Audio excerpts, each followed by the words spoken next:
Police in Los Angeles are saying tonight they will conduct an autopsy over the weekend to determine the exact cause of Chicago actor John Belushi's death earlier today. Good evening. Walter has the night off tonight, and Susan Anderson is sitting in. Authorities tonight in Los Angeles are saying that John Belushi apparently died of natural causes. The 33-year-old actor-comedian was found dead this afternoon by personnel of the Hollywood hotel where he was staying. Some speculate that he may have had a heart attack, but police are still investigating. Bob Surratt has more. John Belushi's body was found shortly after noon today in bed at his rented Hollywood Hills hotel bungalow. He was in Los Angeles working on a movie at the time of his death. According to the Beverly Hills Fire Department, they were called to the Chateau Marmont, where Belushi was reported unconscious and choking. Concern arose when Belushi didn't answer his phone this morning. Two people went to his room and then tried to resuscitate him. One was hotel employee Bruce Beckler. We found him and we tried to work on him, you know, but there was no hope because he was just too flimmed up. His rise to national fame began in 1975 with the beginning of Saturday Night Live. I got one of these in grade school. Movie roles followed after he left television in '79. Animal House was one of his most popular films. Sorry. Belushi was critically acclaimed for his role as a Sun-Times reporter in Continental Divide. Also set in Chicago, The Blues Brothers, with friend and colleague Dan Aykroyd. Last September in the Channel 2 newsroom, Belushi talked about what he enjoyed doing most, comedy.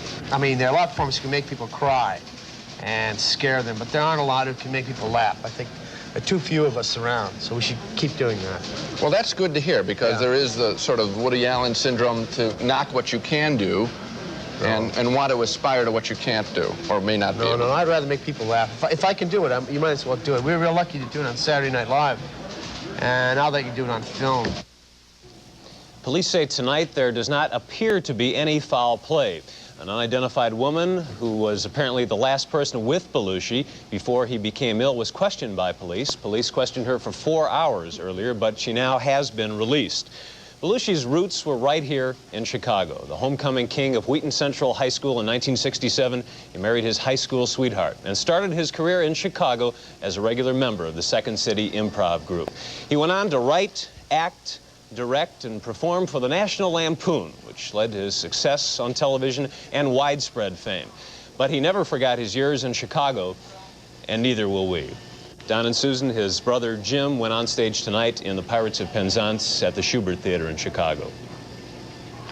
Thank you, Bob. Second City also went on with a show tonight. Mike Parker has a report. It was here at the Second City Theater in Chicago's Old Town that John Belushi first learned and then polished his comedy craft. In dozens of different roles during the early 1970s, Belushi learned how to be funny and how to move an audience. Then, in the days of stardom, he would often come back to Second City.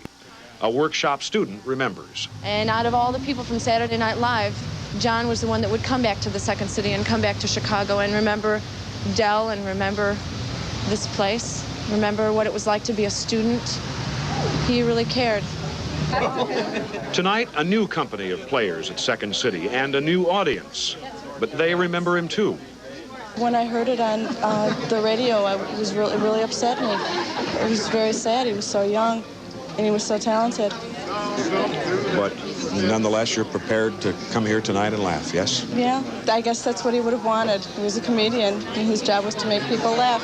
We're gonna bar, huh? Come on, huh? Bar to bar to bar, man. Over to Mother's and over to Byfield. Yeah, maybe we'll go to the Italian restaurant where you picked up those pants, huh? And so tonight, the new Second City players went on as if John Belushi had not died suddenly hours before. There was no announcement. As one theater spokesman put it, that's what theater is all about. Mike Parker, Channel 2 News at the Second City Theater on Wells Street. Critic Gene Siskel interviewed John Belushi many times over the years, and now he has some personal thoughts on Belushi's career. Gene?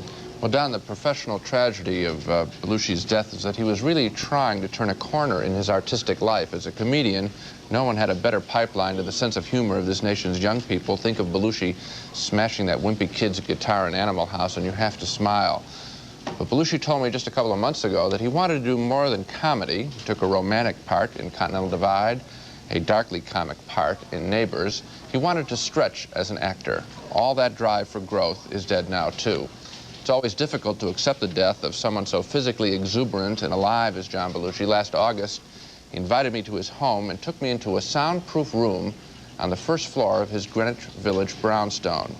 That was his favorite room in his house, lined with a wall full of music equipment and another wall full of rock and blues music.